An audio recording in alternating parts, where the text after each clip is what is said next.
Bonjour à toutes et tous.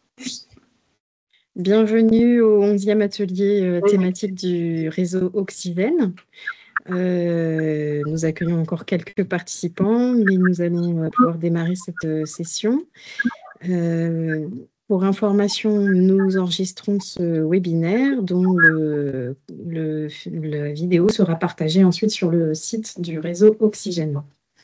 Bienvenue du coup à ce 11e atelier du réseau Oxygène dédié à la coopération territoriale et à la mobilisation des habitants et territoires en faveur de la transformation écologique.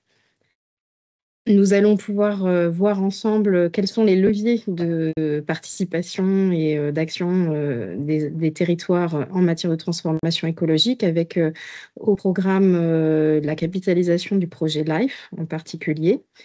Euh, pour information, Patrice Mellet, qui devait être avec nous, ne pourra pas être présent, mais nous allons, au gré des interventions de l'ensemble des intervenants, pouvoir répondre aux sujets qui nous animent aujourd'hui, c'est-à-dire quels sont les moyens de développer des coopérations locales en faveur de la transformation écologique et des leviers de participation des habitants.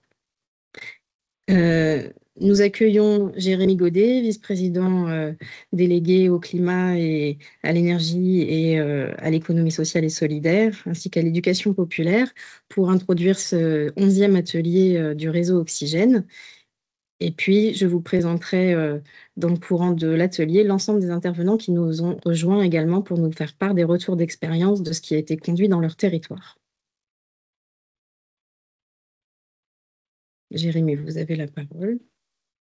Est-ce que votre caméra son? Est-ce que vous m'entendez? Oui, très bien. Bonjour.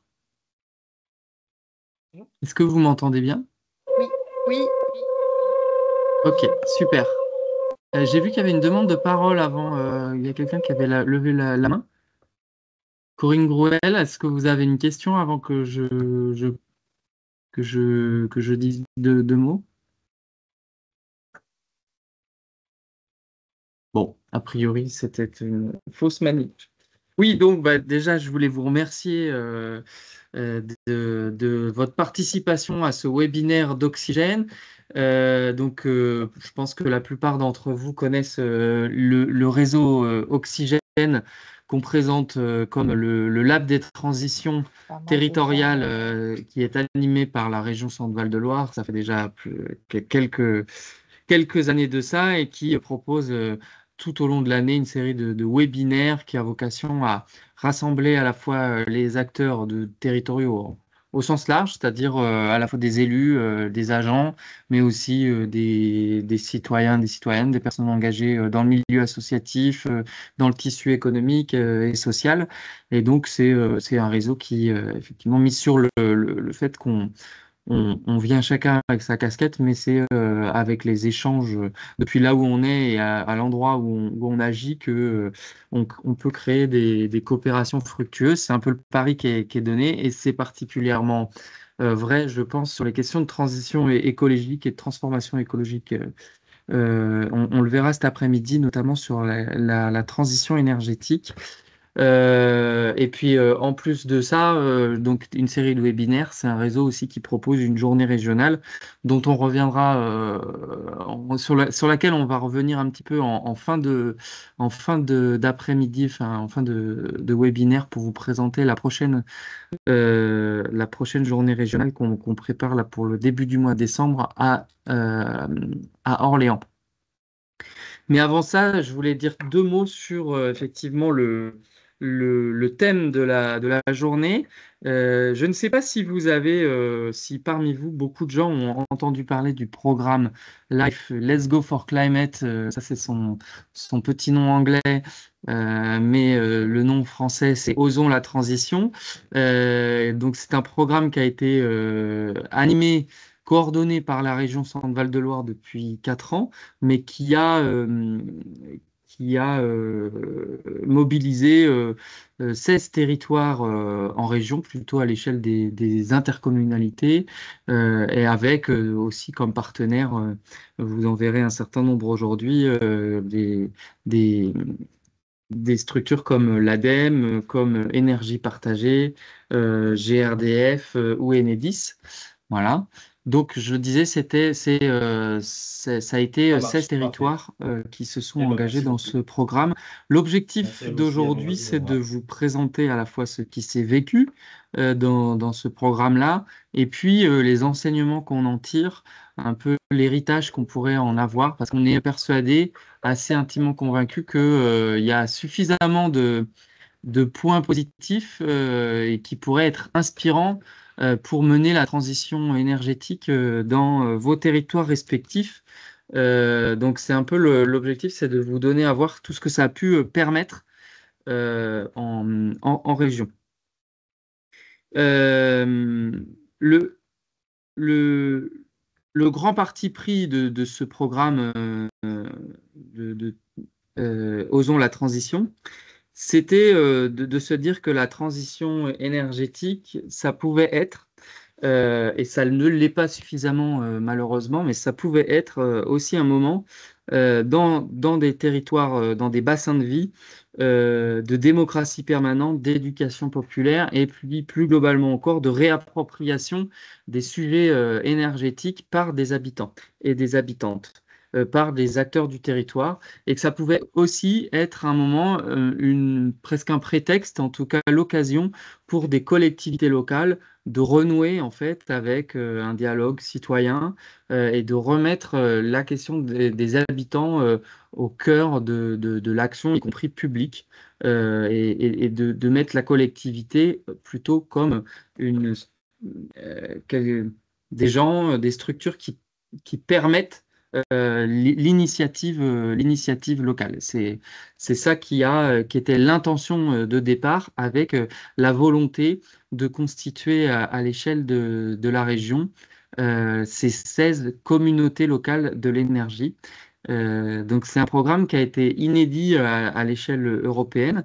C'est un programme d'ailleurs sur lequel j'étais encore avec un certain nombre de partenaires à Bruxelles il y a 15 jours, puisqu'on est désormais dans une phase où on en fait la promotion et on essaie de mettre en avant des enseignements qu'on en tire pour les prochaines politiques européennes de l'énergie. Alors, plus concrètement, en fait, ça se traduisait dans les territoires par euh, un- une série d'ateliers.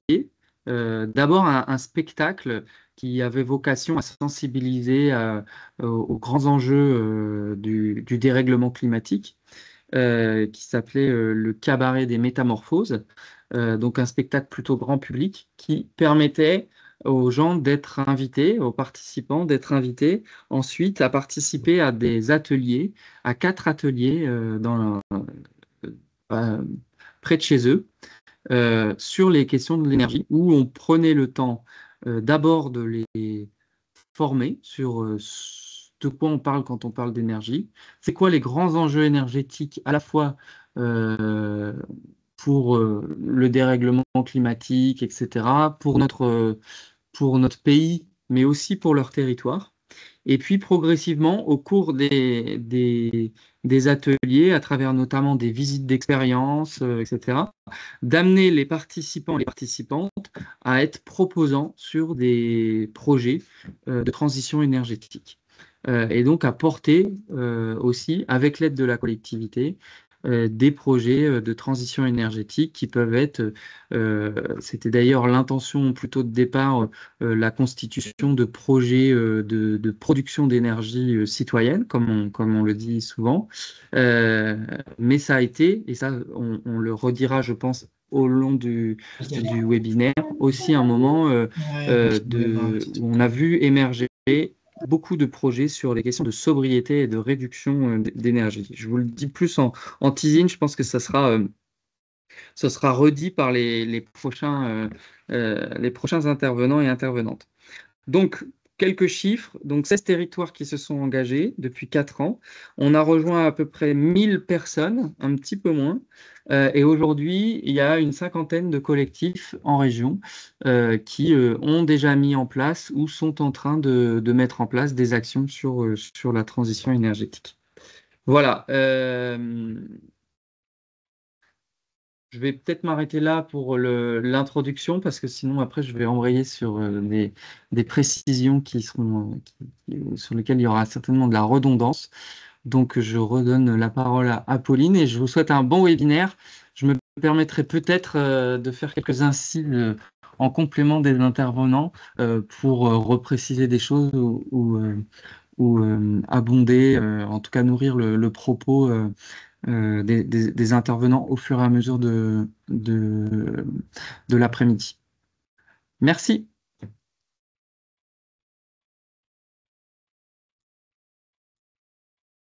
Merci beaucoup, Jérémy, pour toutes ces précisions et introductions à la fois au thème de cette rencontre et au projet Life Let's Go for Climate en particulier. Euh, de fait, nous avons pour en parler Raphaël Mercé d'Énergie Partagée, chargé du développement territorial et animateur du programme Life Let's Go for Climate, qui va à la fois nous présenter la vision globale du projet, aussi la méthodologie et comment cette méthodologie de projet a permis des leviers en matière de coopération et lesquels, emprunt notamment de l'éducation populaire et des méthodes dont a parlé Jérémy juste avant. Et puis de ce qui s'est vécu dans les différents territoires, comment tout cela a permis euh, à la fois de construire cette méthodologie et l'ancrer, d'en tirer des enseignements.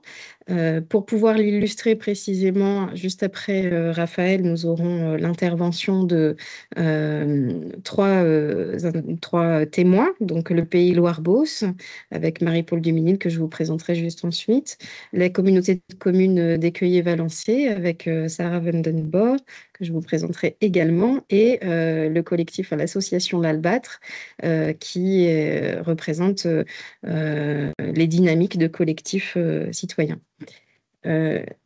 Raphaël, je vous passe la parole pour nous parler du projet Life Let's Go for Climate et l'ensemble de la démarche, la méthodologie dans les territoires et comment est-ce que ça s'est construit. Merci beaucoup. Donc effectivement, bonjour à toutes et à Alors tous. Raphaël, nous ne vous entendons pas, il faudrait ouvrir votre micro. C'est où? Euh, J'ai le moi, micro j'entends ouvert là. Oui, de notre côté, Si, on ça l'entend. fonctionne, hein, ça fonctionne. Ouais, oui. Ok. Est-ce que Pauline, tu Non m'entends plus. de ton côté? Tu m'entends pas? Pourtant, ça a On l'air de marchait marcher. tout à Je crois l'heure. que vous pouvez y Marie. aller, on vous entend. Ça va être un problème du côté de chez Dommage. Pauline, allez-y. Nous, on vous entend. Donc j'y vais. Non, non, Euh, on t'entend pas, Raphaël. Non, c'est Ah un ah. problème. Ouais. Vas-y, On ne t'entend On va pas, attendre. Raphaël, toujours pas. Ah, alors les participants nous disent Je cela pense que c'est fonctionne de votre chez côté. nous. Alors Ouais, c'est chez moi que ça ça fonctionne fonctionne pour pas. tout le monde, sauf dans votre local. Pardon, c'est les joies de la technique, c'est mon micro qui était coupé. Je vous en prie. Alors Raphaël, c'est Alors, est-ce que ça reparti. marche? C'est bon, ça fonctionne. C'est bon, ça marche? Oh, c'est parfait. Eh ben, merci beaucoup. Bonjour à toutes et à tous. Donc, je m'appelle Raphaël Mercet et je travaille effectivement en tant que chargé de développement territorial chez Énergie Partagée. Mais je vais plutôt pas parler de ce que je suis moi, mais je fais partie d'un nous et d'une histoire de coopération et d'une équipe projet qu'on a appelée l'équipe Life. Et donc, je vais vous dérouler en 10 minutes l'ensemble des étapes qu'on a mis en place pour mettre en place donc, ce projet. Diapo suivante. Donc, on va commencer par cette histoire d'objectif. Bon. Ouais. C'est ça? Merci. Non, c'est... Oui, c'est ça, mais plus loin, plus loin. Et voilà, les objectifs initiaux. Merci beaucoup. Alors, les objectifs du projet. Au départ, l'idée de ce projet, c'était la volonté de faire émerger 18 communautés d'énergie renouvelable. Donc, on était parti sur cette idée de production d'énergie renouvelable en utilisant une méthode expérimentale qui favorisait cette histoire de coopération et de penser ensemble. Et l'idée était de partir sur 6 premiers territoires partenaires, qui étaient Blois-Aglopolis, Bourges Plus, Tours Métropole, la communauté de communes de Loche-Sud-Touraine, le PETR Pays Loire-Beauce et le PETR Gâtinais-Montargois. Et avec ces 6 premiers territoires, pendant 1 an, on allait expérimenter cette méthode et faire émerger un maximum de communautés d'énergie renouvelable. Et suite à cette première année, sur les 2 années suivantes du programme, nous allions essayer de passer sur 12 autres territoires, de sélectionner 12 autres territoires pour mettre en place la méthode et voir comment il était possible de dupliquer cette stratégie d'émergence de collectifs citoyens, mais aussi de coopération entre collectivités, collectifs citoyens et entreprises locales. Donc, diapo suivante. Ça, c'était les objectifs, donc en 3 ans. Un autre objectif, c'était de créer une équipe projet. Et cette équipe, c'est une équipe pluridisciplinaire avec plusieurs partenaires qu'on a appelé l'équipe Life. Et vous voyez sous chaque partenaire le nombre de petits bonhommes qui s'affichent. À l'ADEME, il y avait 2 personnes embauchées, au Conseil régional 4, chez Énergie Partagée 2 ETP, Enedis, GRDF et RESCOP avaient également 1 ETP chacun. Et cette équipe allait travailler ensemble pendant une durée totale du projet de 4 ans. Donc, diapo suivante. Après avoir travaillé sur cette constitution d'équipe, l'objectif a été de lancer un appel à manifestation d'intérêt à destination donc, de 6 premiers territoires qui étaient déjà partenaires, puis 12 autres territoires en région centre. Et cet appel à manifestation d'intérêt a été porté par le conseil régional et par la DR ADEME de la région centre, avec l'objectif de créer des promotions. La première année, embarquer 6 territoires et travailler sur ces territoires pour faire émerger des communautés d'énergie. La deuxième année, ajouter 6 territoires supplémentaires. Et la troisième année, on le verra, finalement, ce ne sont pas 6 territoires qui se sont ajoutés au projet, mais 4 pour un total donc de 16 territoires. Et l'objectif, c'était d'arriver à changer les postures de la part des répondants pour entrer dans un mode de coopération. Donc ici, par exemple, vous avez un territoire qui répond effectivement à cet appel à manifestation d'intérêt, oui, pour le projet. Et les territoires passent un écrit et un oral. La première année, donc 6 territoires ont été sélectionnés, puis 6 autres la deuxième année, puis 4 autres la troisième année. Diapo suivante. Donc ça, c'était un engagement fort des territoires pour se lancer avec nous dans la coopération. L'étape suivante a consisté à créer des liens entre ces différents territoires et en créant un séminaire d'intégration. Un séminaire donc avec des méthodes d'intelligence collective basées vraiment sur de la coopération entre les territoires pour comprendre le projet, travailler en intelligence collective pour bien comprendre les différentes étapes du projet. Étape suivante, une fois les liens créés, c'est aussi se mettre au travail côté salarié dans les différentes équipes au sein de l'équipe Life et de réaliser des diagnostics de territoire. Donc plusieurs diagnostics ont été réalisés, un par territoire à chaque fois, pour identifier les atouts et puis les besoins sur chaque territoire, sur qui on allait pouvoir s'appuyer et comment déployer au mieux notre stratégie.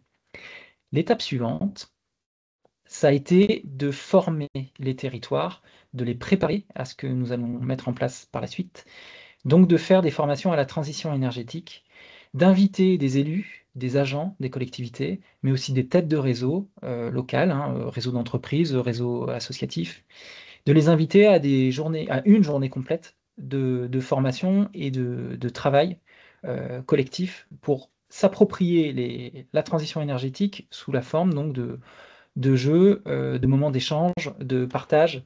Et on a commencé donc à appliquer donc des outils d'animation en intelligence collective, des outils coopératifs, pour faire en sorte que ces personnes commencent à discuter ensemble et se lancent dans le projet avec nous. L'étape suivante, ça a été de faire une formation plus longue, une formation de 3 jours, permettant aux têtes de réseau associatives et aux chargés de mission de se préparer à cette collaboration et donc à être formés à des outils d'intelligence collective. Donc les méthodes de coopération et d'émergence de consensus existent, il faut savoir les connaître, les appliquer, les maîtriser. Donc ça, c'est une formation qui a été réalisée avec les volontaires qui souhaitaient se lancer avec nous. La suite, c'est la grande étape de communication où là, il s'agissait de recruter, de faire venir des citoyens avec des affiches, des flyers, des mini-films de promotion, du phoning, de la presse, des panneaux pocket, des réseaux sociaux. Tout y est passé en fait pour essayer d'attirer le maximum de monde à des réunions publiques. Notre objectif était de recruter une centaine de citoyens volontaires sur chaque territoire pour venir co-construire avec le territoire et les partenaires. Diapo suivante. On voit ainsi que diapo suivante, s'il vous plaît. On a ainsi mis en place un premier moment fort qui était un spectacle Le Cabaret des Métamorphoses, qui faisait venir les citoyens. Et au cours de ce spectacle, non seulement le spectacle permettait d'aborder la question de la transition énergétique et de la problématique du climat, mais en plus de mobiliser les citoyens pour leur faire connaître les étapes suivantes. Et les étapes suivantes sont dans la diapo d'après. Merci. Les étapes suivantes sont une série de 4 ateliers citoyens qui se passaient donc sur des moments de 3 heures environ. Ça, c'est le du dispositif. Lors du premier atelier, donc une centaine de citoyens venaient et participaient à des moments d'échange. Et vous voyez que le format est très clairement sur des formats de coopération, avec des tables où les citoyens par petit nombre pouvaient échanger, s'informer par le jeu et utiliser des outils d'intelligence collective et d'éducation populaire. Donc c'était un atelier de prise de conscience de la problématique énergétique dans son ensemble, avant de passer à l'atelier 2 qui se passait à peu près un mois plus tard. Donc un mois plus tard, les citoyens reviennent, et là on était content de les voir revenir, pour continuer à co-construire, analyser leur territoire ensemble, proposer des idées qui viennent d'eux, qui ne sont pas des idées qui viennent d'en haut, mais vraiment qui viennent de leur réflexion, et co-construire tout un imaginaire de qu'est-ce que ça pourrait être un territoire qui met en place des actions concrètes de transition énergétique. Et c'est là qu'on a vu des idées de sobriété ressurgir, ce qu'on n'avait pas imaginé au départ. Et donc je rajoute du teasing au teasing qui a été fait avant. Le troisième atelier, c'est un atelier qui permettait d'entendre le témoignage et le récit de collectifs citoyens ayant déjà mis en place des actions sur des territoires voisins, et c'était l'occasion de discuter avec des partenaires techniques comme Enedis, GRDF ou même Énergie Partagée, ou des producteurs d'énergie renouvelable ou même des projets de sobriété, et de faire des visites inspirantes sur des sites qui pouvaient donc donner envie aux citoyens de dupliquer ce genre d'initiative sur leur territoire. Dernier atelier, un mois plus tard, donc il s'est passé 4 mois à peu près depuis le début du projet.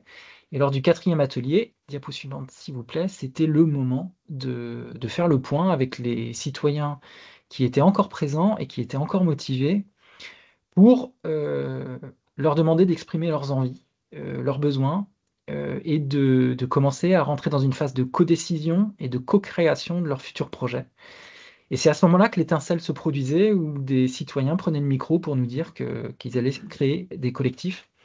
Et parce qu'ils se sentaient soutenus dans leur démarche et soutenus par leur territoire et soutenus par effectivement tous les partenaires présents, ils prenaient ce risque de se lancer un peu dans l'inconnu et pour mettre en place des projets qu'ils avaient eux-mêmes imaginés. Diapo suivante. Merci. Et je vais vous montrer 4 projets assez typiques peut-être, ou en tout cas 4 projets qui ont retenu notre attention. Un premier projet, c'est de l'autoconsommation photovoltaïque sur le Palais des Sports de la ville de Tours. Donc ce sont des citoyens qui sont nés de ces ateliers, qui ont proposé au budget participatif de la ville de Tours d'installer donc des panneaux photovoltaïques permettant une autoconsommation par la piscine et par la patinoire de la ville. Et donc depuis septembre 2025, le projet a été inauguré et il fonctionne. Il permet de faire environ 4 900 € d'économie d'électricité par an, le tout pendant 20 ans, pour un projet qui a coûté 60 000 €. Et ça, c'est un bel exemple de coopération qu'il y a eu entre les citoyens et la municipalité de Tours, et ce budget participatif. Autre exemple de coopération, Blois Autopartage, un collectif qui s'est intéressé à cette possibilité d'installer des voitures en autopartage dans la ville de Blois. Et un un partenariat a été monté avec la coopérative nationale Cities pour installer une première voiture à la gare de Blois, puis une deuxième voiture, et actuellement on est dans l'installation de la troisième voiture. Et c'est une belle histoire de coopération aussi parce que Blois Glopolis installait également des voitures en autopartage, qui sont des voitures électriques, et l'association Blois Autopartage, née de nos ateliers Life, ont fait émerger plutôt des envies de véhicules thermiques. Et donc, c'est une belle coopération entre l'agglomération et ce collectif qui propose des offres différentes mais complémentaires. Et aujourd'hui, la communication se fait sur l'autopartage sur la ville de Blois, sur des mêmes supports de communication qu'on peut trouver à la Maison de la Mobilité à Blois, pour comprendre quel type de voiture on peut utiliser. Diapo suivante, le défi L'école j'y vais à vélo, une idée d'un collectif citoyen qui s'est dit que les enfants pouvaient enforcer leur vélo une journée par an pour aller à l'école, que ça allait impliquer les parents à se mobiliser pour enforcer eux-mêmes des vélos pour les accompagner, mais aussi pour mettre en place toute une dynamique autour du vélo, apprendre à faire du vélo, sécuriser les trajets, et être en compétition entre différentes écoles pour savoir quelle école allait réussir à avoir le maximum de citoyens venant en vélo. Et ça a mis tout le monde en selle, y compris donc les communes qui sont partenaires du projet avec les écoles, les communautés de communes qui se mettent à s'échanger des informations entre communautés de communes, parce que le projet a commencé sur 2 écoles la première année, 10 écoles la deuxième, 20 écoles et 1500 enfants en 2025, et ça s'agrandit et ça fait tache d'encre. Ça, c'est un autre exemple de coopération. Et enfin, un dernier exemple, qui est né à Bourges avec ce Ripper Café, avec aujourd'hui plus de 70 adhérents à cette association née de nos ateliers citoyens à Bourges, avec cette idée de réparer du matériel plutôt que le jeter. Et c'est encore une histoire de coopération parce qu'il faut bien trouver des salles, il faut bien être invité pour faire ces ateliers mobiles. Et tout ça, ça nécessite de se coordonner avec les chargés de mission locaux sur les territoires pour que tout ça puisse prendre vie. Voilà pour les exemples. Alors évidemment, pour mettre en place tout ça en musique, il faut accompagner et il faut un peu d'intelligence collective et d'ingénierie. Et pour ça, on a mis en place tout un accompagnement avec des webinaires qui étaient pratiquement mensuels, des réunions de suivi qui étaient également mensuelles, des récits de collectifs qui continuent à se faire tous les mois, tous les 2 mois, des retours d'expérience, de la mutualisation d'outils, des échanges, des mises en réseau, la création de groupes de travail pour résoudre des problèmes insolubles pour lesquels il faut bien trouver des solutions. Et puis, on a eu le temps, pendant les 3 ans, de produire des tutoriels et des guides, et enfin d'accompagner au changement de comportement individuel avec ce qu'on appelle les conversations carbone, qui sont animées par des citoyens formés à la facilitation de ces groupes de discussion qui, pendant 6 ateliers de 2 heures, permettent d'aborder ces questions de transition tous ensemble et sans se casser la tête, et tout en se faisant plaisir. Donc il y a eu 150 facilitateurs et facilitatrices formés, ce sont des citoyens bénévoles et mobilisés sur les 16 territoires pour aborder cette question du changement à des rythmes plus coopératifs qu'imposés. Voilà pour ma partie. Merci à vous. Et juste, je me permets. Oh. Faut éteindre le micro. Ah non, bah, de toute façon.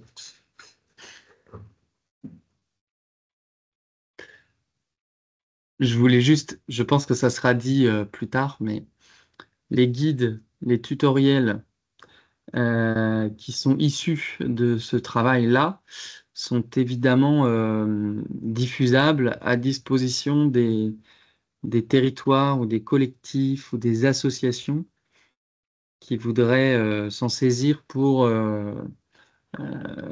pas forcément créer la même chose, mais pour proposer eux aussi des choses dans cette veine-là. Il y a tous les supports qui ont été constitués peuvent être évidemment partagés. C'est de l'open source. Merci pour cette précision. Merci Raphaël pour la présentation globale du projet LIFE et comment il s'est conduit dans les territoires. On n'a pas forcément un temps de questions après chaque intervention, puisque ça est réservé à un temps d'échange dédié à partir de 16h05. N'hésitez pas, hein, s'il y a des questions qui émergent, elle est posée dans le chat toutefois. Et je vous propose d'écouter, d'échanger avec Marie-Paule Duminil, qui est adjointe au maire de Sercotte, en qualité d'élue et membre du Pays Loire-Beauce. Comment est-ce que la démarche s'est mise en œuvre sur son territoire, à partir de quels besoins, quelle dynamique, et ce que ça a pu créer en matière de coopération au sein même du territoire, entre élus, avec les habitants, entre différentes collectivités. Marie-Paule, bienvenue et bonjour. Je vous mets tout de suite en évidence pour que tout le monde vous voit. Et nous avons le Bonjour. plaisir d'échanger avec vous, de vous écouter pour ce retour d'expérience du projet LIFE conduit dans le Pays Loire-Beauce, au niveau du Pays Loire-Beauce. Eh bien, merci, bonjour.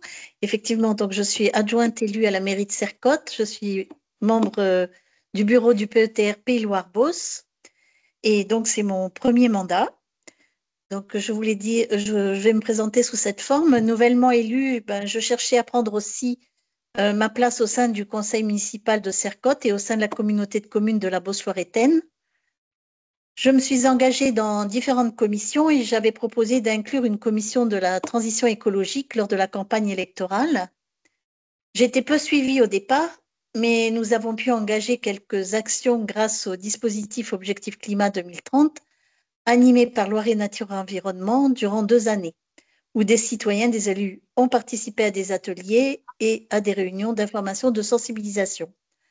Par la suite, j'ai été conviée à faire partie du bureau du PETR Pays Loire-Beauce et au fur et à mesure des réunions, j'ai appris les rouages, les possibilités, les leviers et l'ouverture des possibilités d'action pour œuvrer dans le sens de la transition écologique qui correspondait à mes attentes. Le PETR Pays Loire-Beauce est le pôle d'équilibre territorial rural du Pays Loire-Beauce, qui est un territoire rural et périurbain composé de 48 communes et deux communautés de communes qui représentent 67 000 habitants, la communauté de communes d'Etterval de Loire, 50 000 habitants, et la communauté de communes de la Beauce-Loiretaine, 17 000 habitants. Le projet de territoire décline 4 ambitions. L'aménagement de l'espace avec le SCOT, c'est le schéma de cohérence territoriale, la transition écologique et énergétique, dont le plan climat air énergie territoriale PCAET et le programme Life Let's Go for Climate, plus la solidarité du territoire et les actions transversales avec notamment le contrat régional de solidarité territoriale et le programme Leader 2023-2027. Ça, c'est pour vous donner donc la représentation de notre territoire qui vous donne aussi ces éléments là sur le PowerPoint. En 2021, ont eu lieu différentes réunions de bureaux et des délibérations au sein du comité syndical du PETR Pays Loire-Beauce avec l'objectif de déployer le programme Life Let's Go for Climate. Le devoir des élus était de promouvoir ce programme dans les 48 communes du territoire. Chaque commune s'engageait à communiquer pour essayer de trouver les 100 participants. Les membres du bureau dont je fais partie ont soutenu ce projet. La difficulté était de rassembler ces 100 citoyens et donc je pense que nous étions à peu près 70 participants, dont quelques élus. Donc le Pays Loire-Beauce a porté et accompagné ce programme avec l'ADEME, la région Centre-Val de Loire, ce qui a été dit précédemment, l'association Énergie Partagée, GRDF et Enedis. Ils ont été les initiateurs et les facilitateurs de l'éclosion des différents collectifs, au nombre de 6. En tant qu'élue, j'ai pu expérimenter et travailler aussi donc j'étais dans la formation de l'intelligence collective. J'ai participé aux différentes réunions aussi proposées par les salariés enfin, et tous les supports des instances dont j'ai cité précédemment.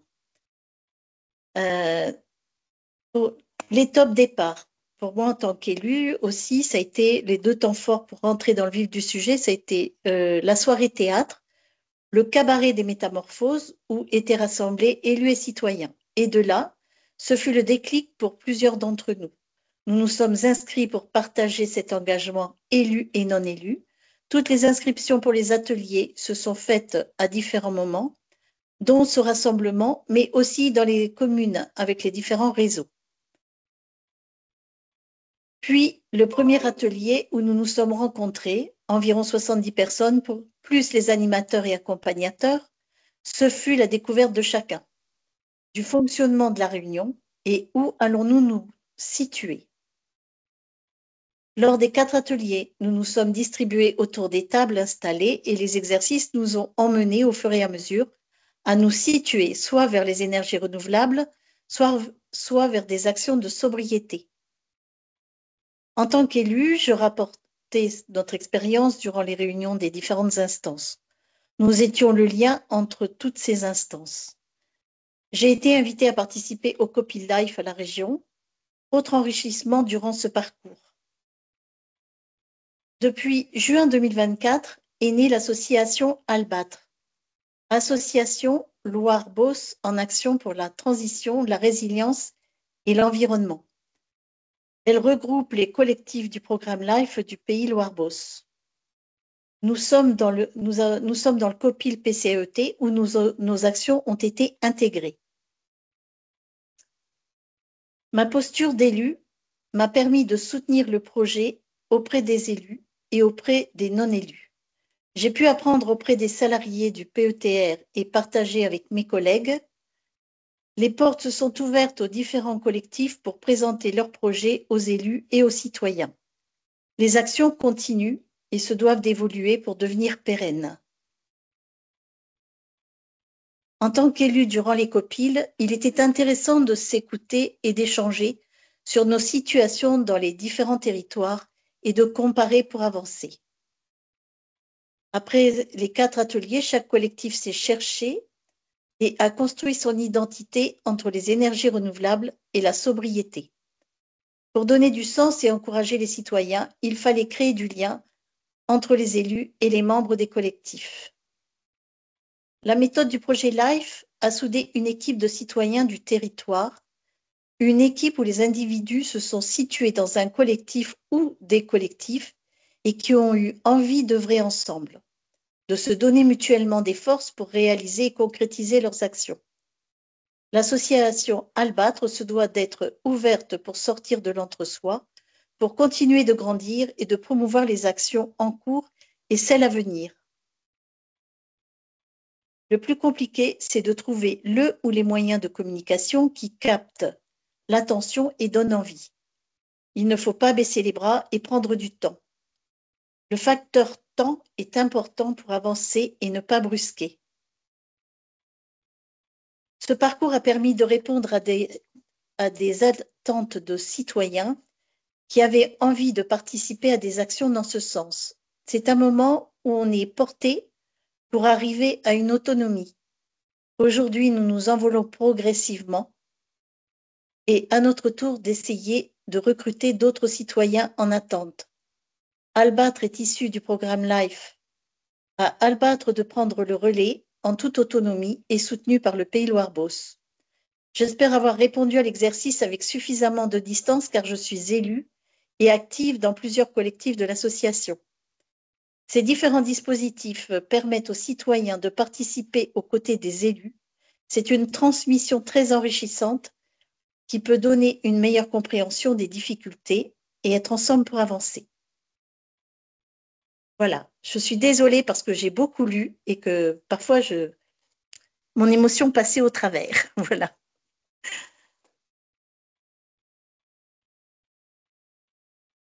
Non, mais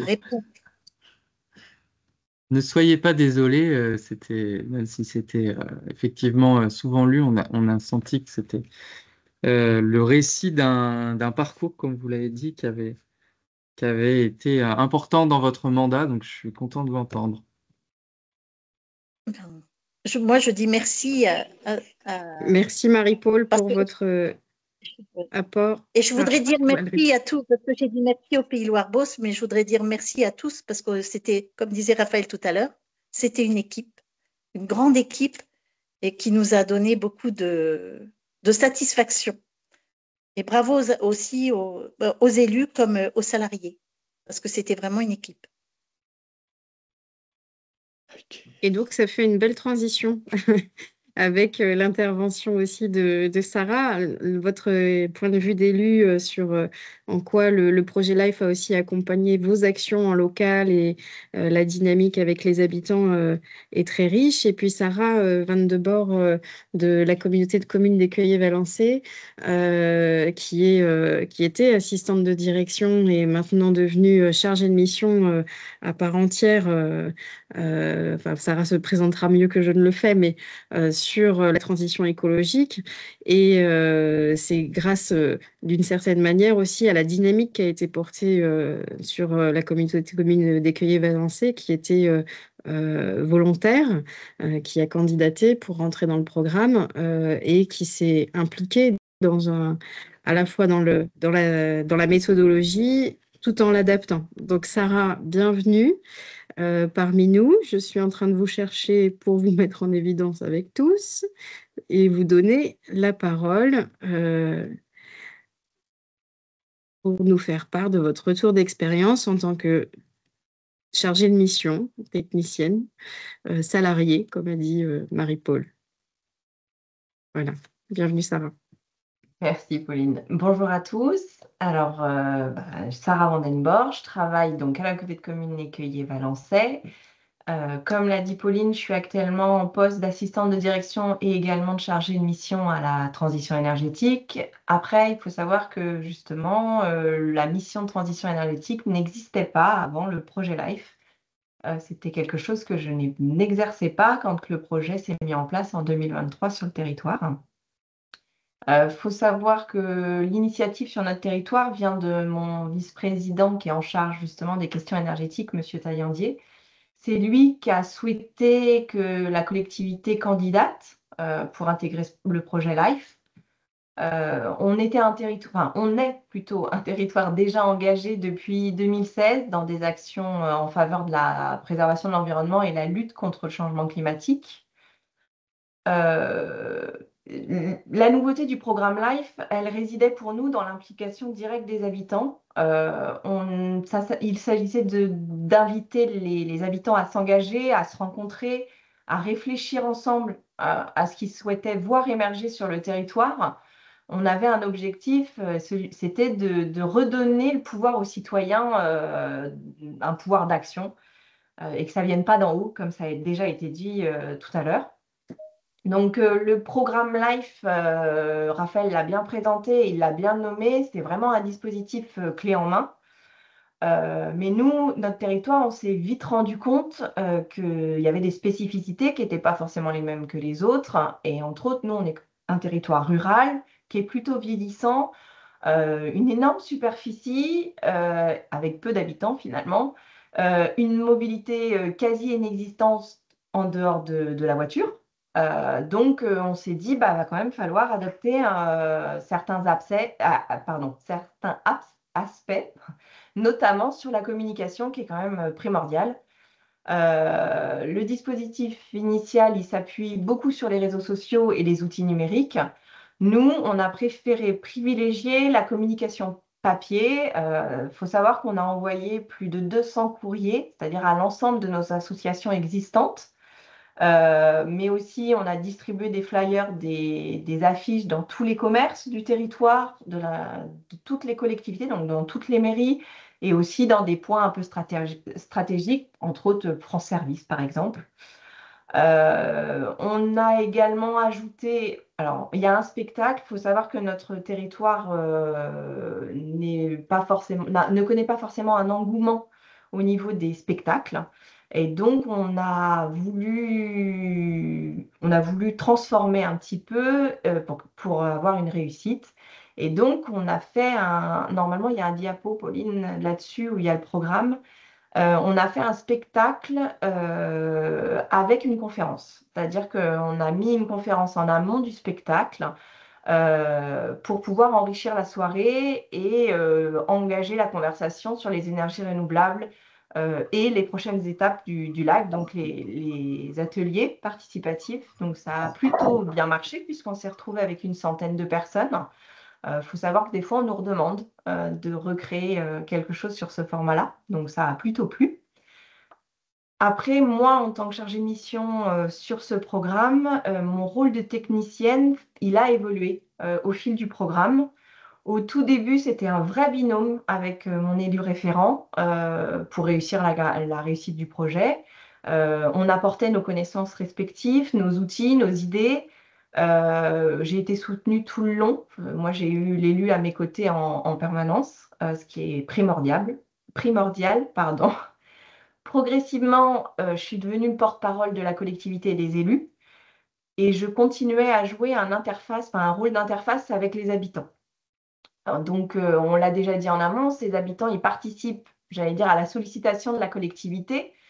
C'est donc une relation de confiance qui se crée petit à petit, notamment lors des premiers ateliers et des premiers collectifs. Là, il y a quelque chose d'important qui se fait.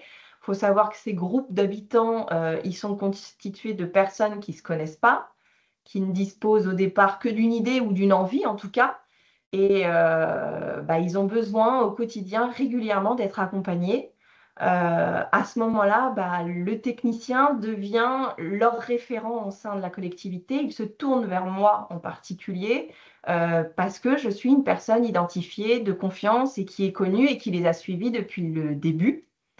Et plus le programme LIFE arrive à son terme, plus pour nous, il nous a paru une évidence qu'il nous fallait un suivi post-programme LIFE, si on peut parler comme ça.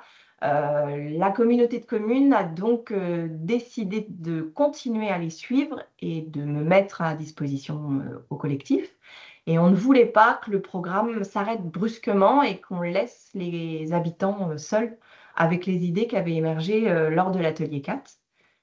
Donc, c'est là où mon poste a évolué et c'est là où je suis devenue aussi chargée de mission sur la transition énergétique du territoire. Faut savoir que le programme LIFE vraiment engendre une charge de travail vraiment conséquente. Pendant le programme, j'ai dû travailler, les 3/4 de mon temps a été consacré au programme LIFE, même si c'est un programme clé en main. Tout ce qui va être communication, réunion et même les ateliers, voilà, la conférence et l'adaptation du programme au territoire demande beaucoup. Après que le programme a été terminé, le travail continue. Alors, c'est fort au tout début, ça diminue avec le temps, mais on reste très sollicité. Par exemple, surtout en communication, par exemple, on a un collectif qui s'est créé, qui s'appelle Besoin d'air, avec un projet de ressourcerie sur le territoire. Et il a fallu, à un moment donné, s'est posé la question d'une étude de faisabilité sur le territoire. Ce collectif-là d'habitants n'a pas les moyens de payer une étude de faisabilité, donc ils se sont tournés vers nous et c'est ce qui a engendré, j'allais dire, notre partenariat là-dessus. Et on a pris à charge l'étude et on a travaillé avec eux pour la montée et le RAR, qui est un réseau national des ressourceries. Avec le recul, maintenant que ça fait un petit peu de temps quand même que mes collectifs sont nés, j'en ai 4, je me rends bien compte que l'implication des élus, elle est déterminante. Sans leur soutien, sans le soutien des communes, parce qu'on est une intercommunalité, mais sans le soutien des communes, le programme n'aurait pas réussi de la même manière.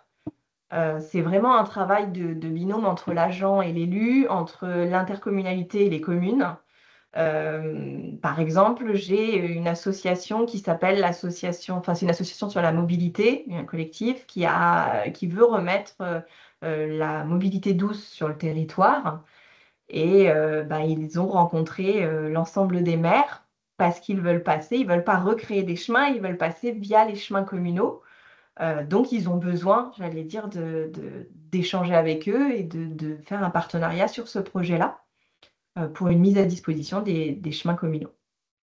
Alors, le rôle du technicien est est primordial, puisque la dynamique du programme se joue sur sa posture, sur le tempérament et la capacité d'écoute, c'est-à-dire que la place qu'il va prendre auprès des citoyens, la place relais qu'il est capable aussi de prendre, et de faire une cohésion et de motiver les participants. C'est-à-dire qu'au démarrage, il faut bien entendre que les collectifs, il n'y a pas de leader, rarement en tout cas, et il faut les aider à se construire, à agir ensemble et à s'autonomiser.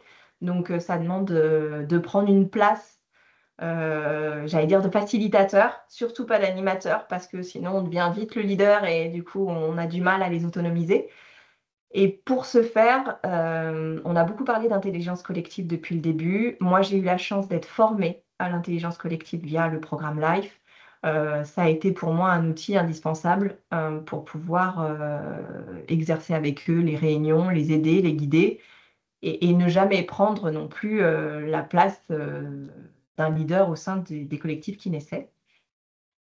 Alors, il faut savoir qu'il y a une complexité, c'est que la collectivité n'est pas décideuse du projet, ni même de la manière dont il va être construit sur le territoire, mais on reste partenaire, voire partenaire avec des coopérations très étroites parfois. Du coup, c'est vrai que le rôle est très important pour que les deux parties s'entendent, s'écoutent et comprennent aussi les besoins et les envies de chacun, sans qu'il y ait de problématiques. Voilà. Pour finir, l'intérêt principal de la méthode, elle est vraiment sur le fait que les habitants s'emparent eux-mêmes des problématiques.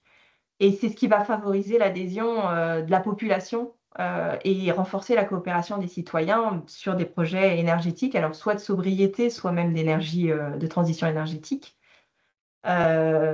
Puisque au démarrage dans les ateliers, nous, on avait autour des tables autant d'élus que d'habitants. Et finalement, tout le monde avait un rôle d'habitant. La casquette élue n'était pas forcément mise à ce moment-là. Et donc, c'est un vrai partage, un vrai moment d'échange. Et c'est ce qui permet aussi de pouvoir entendre ce que les habitants ont envie et d'aller plus loin. C'est-à-dire qu'une fois que le programme LIFE est arrêté, enfin arrêté, en tout cas le dispositif est arrêté et que le programme continue avec les collectifs, nous, la collectivité, on a continué à mettre en place des actions concrètes et ça ouvre aujourd'hui de nouvelles perspectives, notamment à travers un projet de sensibilisation auprès des écoles avec une ambition de développer des partenariats d'animation et d'action au sein des établissements scolaires et des collèges du territoire, puisque c'est une population que le programme ne va pas toucher puisqu'ils ne sont pas décisionnaires. Et on a réalisé que la génération future avait une importance énorme. Voilà. Maintenant, une de nos objectifs, c'est d'aider les collectifs à continuer à grandir, à se développer, à eux aussi parler de ça, mais d'aller aussi toucher au sein de nos écoles et des futures générations de notre territoire pour que ça perdure dans le temps. Voilà à peu près moi, mon rôle et ma perception de ce projet qui a été ouais, très enrichissant, je crois, je ne peux pas le dire autrement. Merci beaucoup de m'avoir écouté, puis si vous avez des questions, n'hésitez pas. Merci Pauline, je te redonne la parole. Merci Sarah. Est-ce que Jérémy, vous souhaitiez réagir à l'intervention de Sarah? Oui, merci. Non, ce que je retiens, c'est que dans le dispositif, en fait, donc vous l'avez dit plusieurs fois, en fait, euh, c'est quelque chose qui prend du temps quand même dans un emploi du temps de chargé de mission. Mais moi, il y a deux choses que je retiens. C'est quand même que votre poste, il évolue, c'est-à-dire que vous avez, finalement, c'est aussi l'occasion pour vous de pas réinventer votre métier, mais en tout cas de l'enrichir. Ça, c'est le premier point. Et puis le deuxième point d'attention que je partage, et je salue le territoire de l'avoir anticipé, c'est le fait de continuer en fait l'accompagnement des collectifs et de le penser comme étant déterminant aussi pour que les actions puissent en pratique se mettre en place, quoi. Voilà.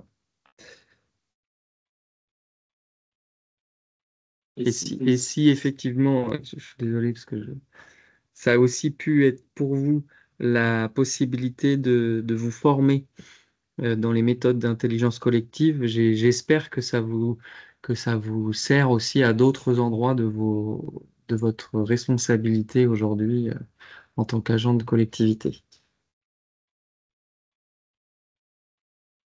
Oui, honnêtement, oui. C'est un atout au quotidien. Enfin, pour le coup, c'est devenu même un atout dans l'échange avec les collègues. Donc oui.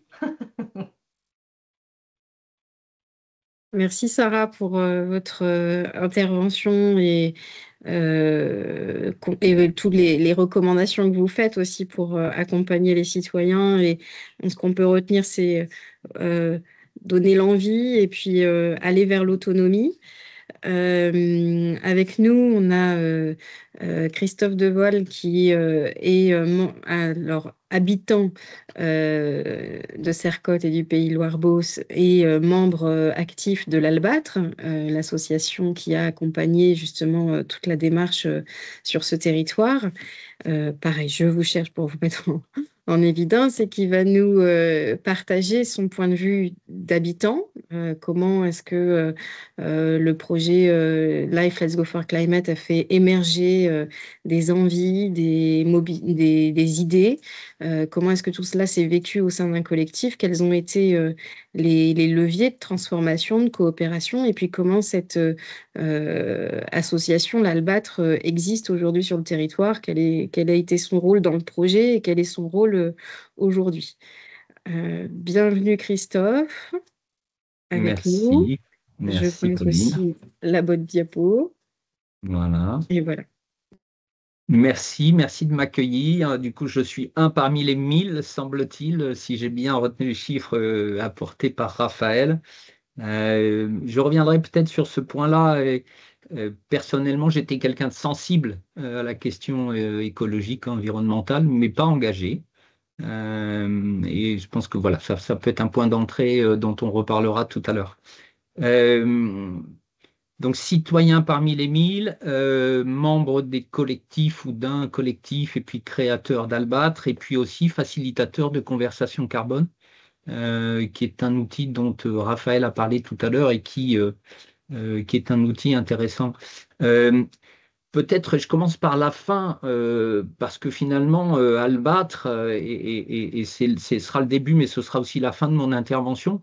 Albattre est une façon, j'imagine qu'il y en a plein d'autres, et dont celle dont vous parliez à l'instant, Sarah, qui est de continuer à nourrir le dispositif et à le faire avancer, puisqu'en fait, Albattre est né de la nécessité ou de l'envie des cadres collectifs, alors je dirais bien de la nécessité et de l'envie des cadres collectifs de se soutenir les uns les autres pour ne pas se retrouver tout seul une fois que les ateliers Life for Climate étaient terminés et que l'ensemble du programme se termine.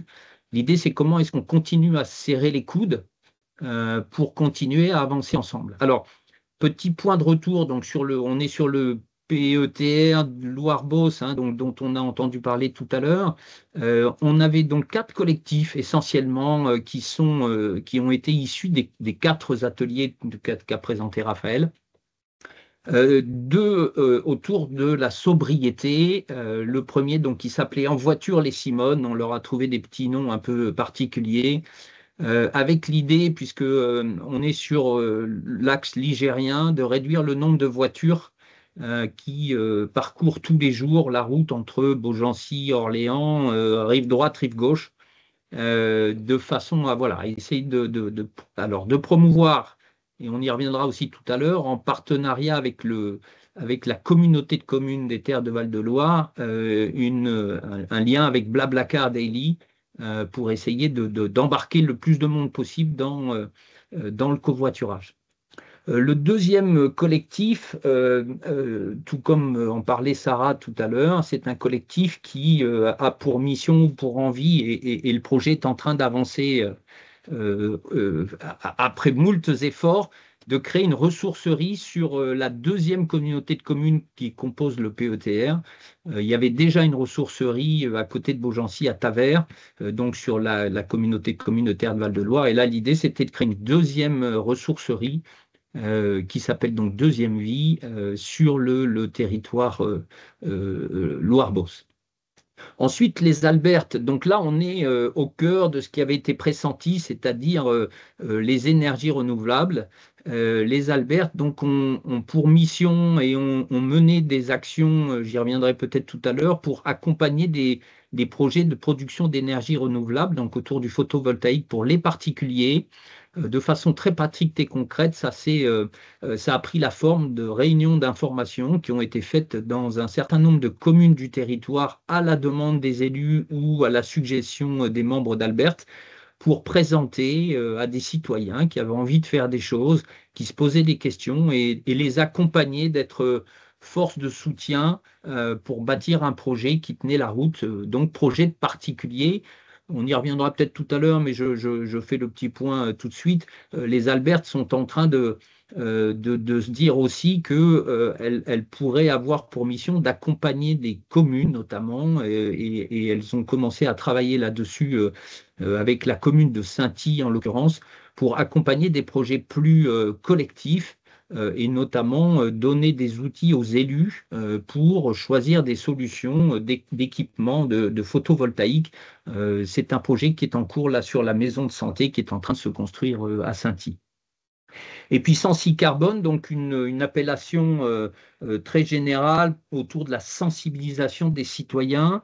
Alors de façon très pratique et très concrète, c'est la présence avec un certain nombre de documentations, un stand dans des forums d'associations qui ont lieu en général en septembre. On a fait aussi une petite tentative lors d'une brocante. Ça n'a pas été un succès magnifique, mais voilà, il y a des modalités peut-être à ajuster. Et puis, dans ce Sensi Carbone, donc l'animation de conversation carbone, donc 3 promotions sur Sainty, 2 sur Taverne-Beaugency, qui ont permis de toucher donc une quarantaine de personnes avec un processus ouvert à tous, citoyens déjà sensibilisés, citoyens pas sensibilisés, pour avancer sur le sujet de notre empreinte énergétique. Alors, peut-être diapo suivante, Pauline, s'il te plaît. Alors, au moment de créer l'association, et puis après je reviendrai sur Life for Climate et ce que ça nous a permis, on s'est posé beaucoup de questions parce que finalement, à quoi bon créer une association en plus, puisqu'il y a déjà un certain nombre d'associations qui sont très actives sur notre territoire. Donc d'abord, on s'est dit, on ne peut pas imaginer de créer une nouvelle association sans travailler avec les associations qui sont déjà présentes et déjà actives, et notamment, alors je ne sais pas ce qui se passe sur vos territoires, mais ça fait un certain nombre d'années que sur la communauté de communes ici, on organise et on participe à une opération nationale qui s'appelle la Fête des possibles. De façon très concrète sur le territoire, c'est 14 associations qui travaillent ensemble main dans la main pour mettre en place des actions très pratiques, très concrètes, un peu ludiques, un peu culturelles, avec un repas partagé, fabriqué bien sûr avec des produits du terroir et bio et tout ce qui va bien. Donc voilà, cette fête des possibles qui est censée essayer de s'ouvrir sur les citoyens et en partenariat notamment 2 années de suite avec la commune de Baule, avec la remise des prix des maisons, des maisons fleuries, etc. Dans l'association, on s'est dit que notre axe de travail, c'est de travailler avec un lien fort avec les élus. Alors j'y reviendrai tout à l'heure, c'est un lien qui s'est développé, qui s'est renforcé au fur et à mesure du processus, un peu distendu au début des ateliers Life for Climate, mais de plus en plus fort, et qui fait qu'aujourd'hui, Albâtre est associé au comité de pilotage du PCAET. Je reviendrai aussi tout à l'heure, mais le PCAET, on a eu la chance d'avoir une concomitance d'agenda entre l'élaboration de ce PCAET et les ateliers Life for Climate et du coup la vie des collectifs. Et du coup, Albâtre se retrouve associé, impliqué sur les actions de sensibilisation vers les élus et les citoyens. Et puis, notre raison d'être et notre volonté profonde, c'est que les collectifs ont pour mission d'accompagner bénévolement les communes et leurs habitants, et donc les élus, dans les réflexions, dans les projets, notamment autour de la sobriété énergétique dont je parlais tout à l'heure. Alors, slide suivant, s'il te plaît, Pauline. là, je reviens un petit peu plus sur retour d'expérience et la façon dont on l'a vécu. Alors d'abord, il est clair, et ça a été dit et présenté, et c'est quelque chose qui est structurant. Life, la boîte à outils Life, le cadre, a permis de faire travailler ensemble des gens qui se connaissaient plus ou moins. Donc pour des gens qui étaient déjà engagés, ils se connaissaient, pour d'autres, on ne se connaissait pas. Donc la progression, le fait de s'inscrire dans la durée, les 4 ateliers une fois par mois, de travailler en mode participatif, donc avec beaucoup d'échanges, et puis un chemin qui nous a amené pas à pas vers des actions concrètes, parce qu'on y reviendra peut-être tout à l'heure, mais une façon de ne pas essouffler tout le monde, c'est de voir des choses concrètes se passer. Et donc voilà, on essaye de continuer au sein de l'association, de s'inspirer de ces outils d'intelligence collective, le mot a été cité moult fois, pour continuer à avancer. Le deuxième point, j'ai noté élargir le cercle des personnes actives pour la transition, parce que dans les collectifs, on retrouve des personnes qui étaient déjà très engagées associativement, notamment dans des actions pour le climat, mais, et je dirais 50-50 à peu près, des nouvelles personnes, j'ai écrit non militants de la cause écologique, se sont engagés avec Life for Climate. Et je dirais, alors de façon, je n'ai pas l'intention d'être provocateur, mais des gens qui disent: ah non, non, moi je ne suis pas écolo, hein. C'est-à-dire qu'ils sont détachés des choses politiques, en tout cas, et des choses politiques au niveau national, mais qui ont envie, qui sont sensibles, qui voient qu'il se passe des choses et qui ont envie de faire bouger les choses dans leur proximité, dans leur territoire.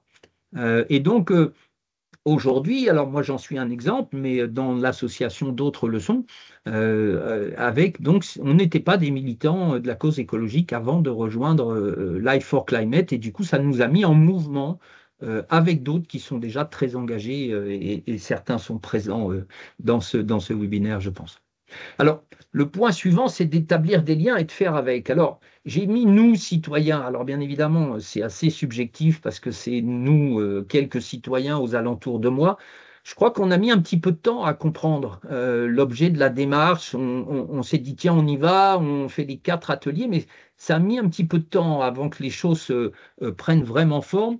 Et je dois reconnaître, enfin, moi, je me suis senti un petit peu perdu. Alors, quand j'entends la présentation tout à l'heure de Raphaël, je me dis: waouh, il s'est passé plein de choses avant que nous, on n'a pas vues et qui ont permis de faire ça. Mais c'est vrai que c'était un petit peu compliqué pour nous. Alors, Sarah vient d'en parler, je pense, et avec son rôle à elle, le support des chargés de mission du PETR a permis de faire le lien entre les collectifs et le territoire, et de faire le lien avec Life for Climate. Alors, on peut éventuellement se plaindre qu'ils changent régulièrement, mais ça, c'est un autre sujet. Mais en tout cas, ce sont des gens qui sont vraiment, voilà, qui ont un rôle de facilitateur, comme l'a dit Sarah tout à l'heure, et qui est essentiel. Ensuite, le point suivant, c'est que les actions qui ont été menées par les collectifs, elles ont montré qu'on pouvait travailler en complémentarité et en confiance avec les élus.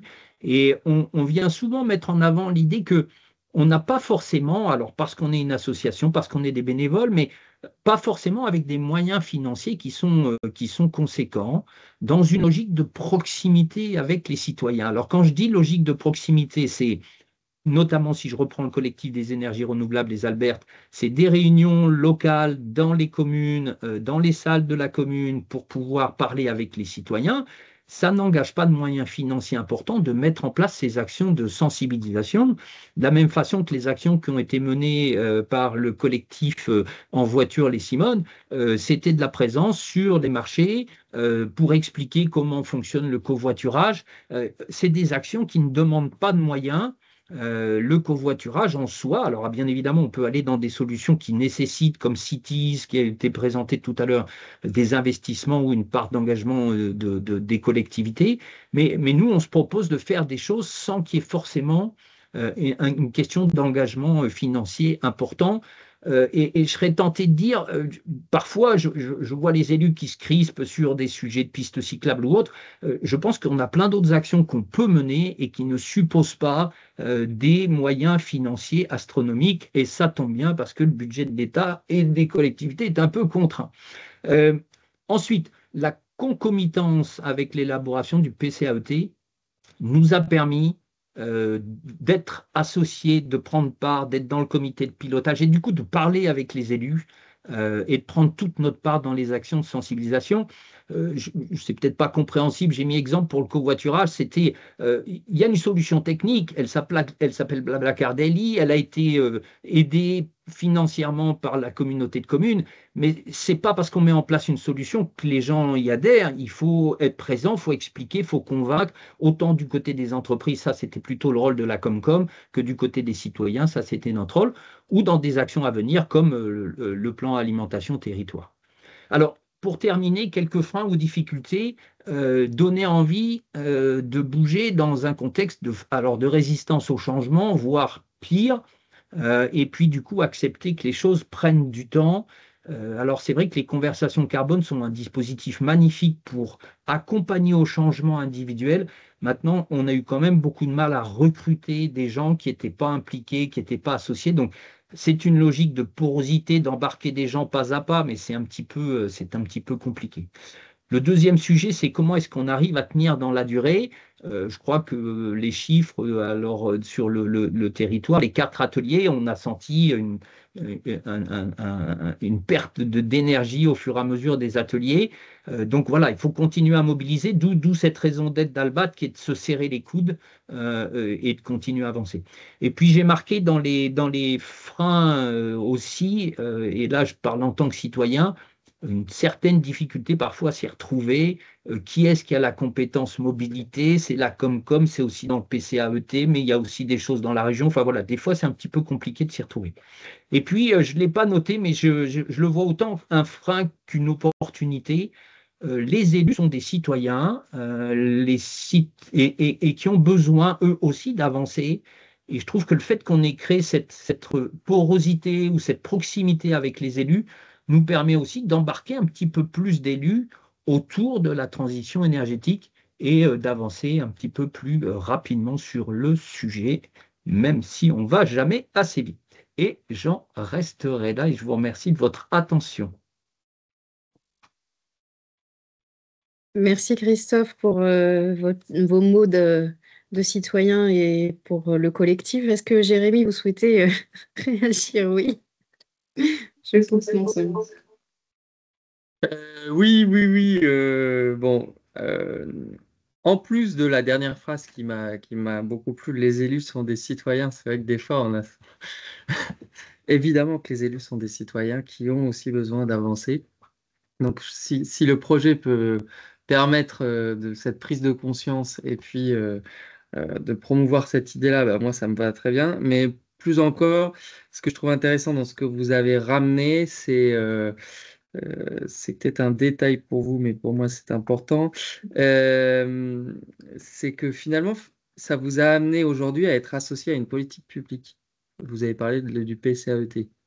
Alors, même si vous le mettez dans les freins et difficultés à la fin, etc., parce que on aborde une complexité d'une politique publique, etc., n'empêche que ça met en lumière, je trouve, aussi cette notion de parcours pour des citoyens qui, comme vous, étaient sensibles mais pas engagés et qui aujourd'hui se retrouvent à être partenaires de la collectivité.